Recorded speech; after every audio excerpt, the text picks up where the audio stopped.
Good morning to everyone.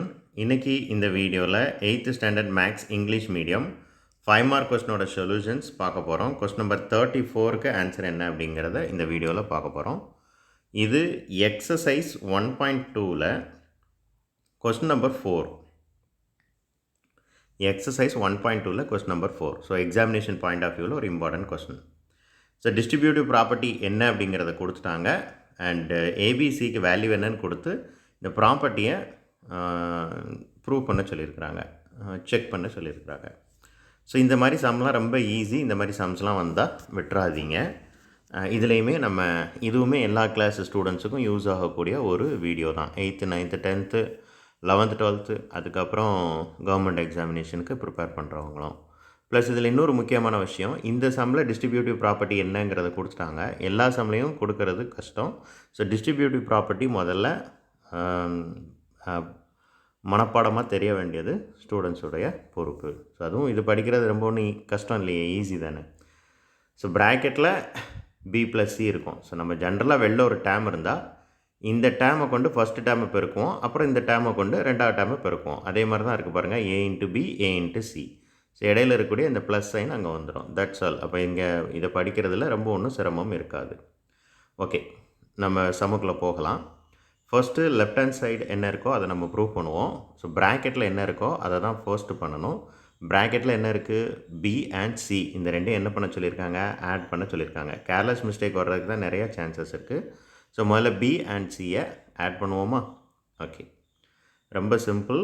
2/3 plus minus 5/6.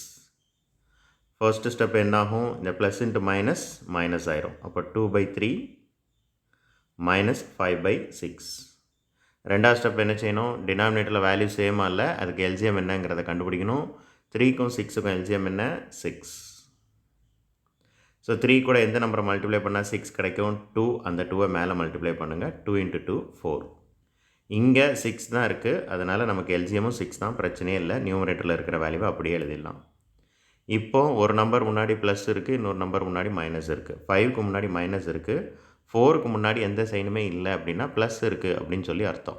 So ஒரு number plus இன்னொரு number மைனஸ்லேருந்து என்ன செய்யணும், பெரிய நம்பர்லேருந்து சின்ன நம்பரை கழிக்கணும், பெரிய நம்பரோட அடையாளம்.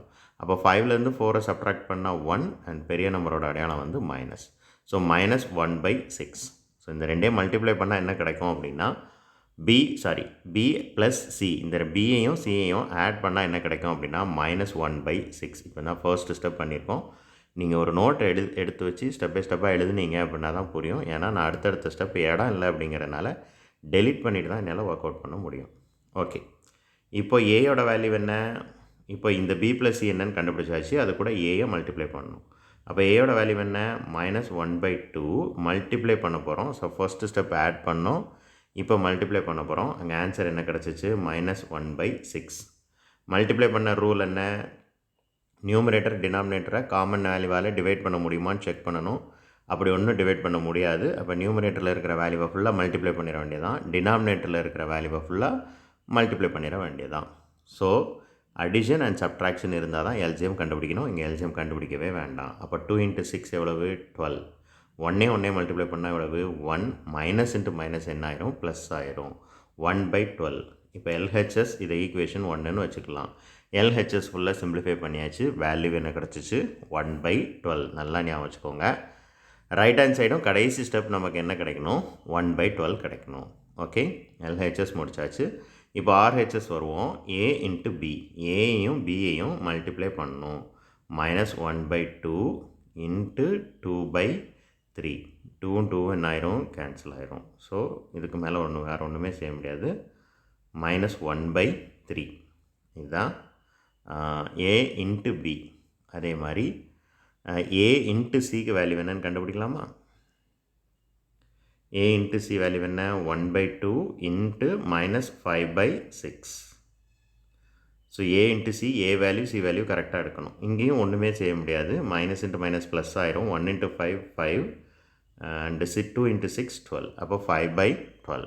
ஓகேவா? இப்போ இந்த ரெண்டு வேல்யூவே என்ன செய்யணும், ஆட் பண்ணணும். ஸோ ஃபஸ்ட்டு என்ன வேல்யூ கிடச்சிச்சு, மைனஸ் 1/3 கிடச்சிச்சு. எது, ஏ இன்ட்டு பி. இப்போ 5/12. ஸோ மறுபடியும் நம்ம என்ன செய்யணும், இப்போ ஆட் பண்ண போகிறோம், கவனமாக இருக்கணும். ஸோ 3க்கும் 12க்கும் எல்சிஎம் என்னன்னு கண்டுபிடிக்கணும். 3க்கும் 12க்கும் எல்சிஎம் என்ன? So 12 which is equal to 12 தான். ஸோ ஃபர்ஸ்ட் இங்கே 3 இருக்குது. 3 கூட எந்த நம்பரை மல்டிப்ளை பண்ணால் 12 கிடைக்கும்? 4. அதே 4 கொண்டு மேலே மல்டிப்ளை பண்ணுங்கள். -1 into 4 -4 ப்ளஸ் 5 தான். பிரச்சனையே இல்லை.